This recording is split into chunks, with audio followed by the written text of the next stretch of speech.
Les faits se sont déroulés le 14 décembre 2019, rue Nationale à Tours. Le gérant d'un tabac-presse est braqué par un jeune SDF.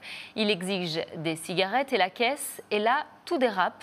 Le propriétaire se retrouve lardé d'une dizaine de coups de couteau. Le procès aux assises de cet agresseur va se dérouler jusqu'à vendredi soir. Romain Delville a suivi la première journée d'audience. Compte rendu. À la longueur du couteau, j'ai compris que cet homme venait pour nous faire du mal. Tels sont les mots de Jean-Pierre Garuchet, le gérant du quai d'Yves, le tabac du milieu de la rue Nationale à Tours.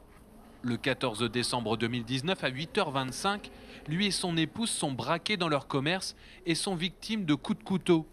Cet après-midi, les images de vidéosurveillance ont replongé le couple dans cette matinée où tout a failli basculer.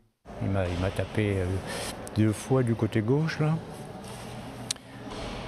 Et il m'a touché les poumons après. Puis il m'a planté surtout dans le dos, parce que comme on était assez.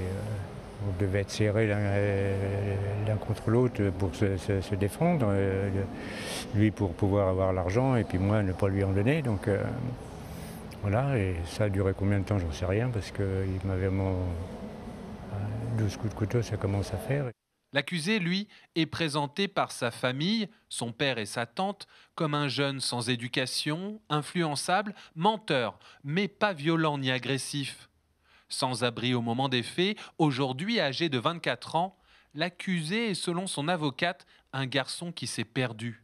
J'ai un client qui comparaît devant la cour avec une maturité beaucoup plus importante qu'au début de l'instruction et qui a extrêmement peur de s'expliquer, d'avoir affaire aux victimes. C'est voilà, quelque chose qui le terrifiait, mais il entend voilà, pouvoir parler de sa vie, pouvoir parler des faits.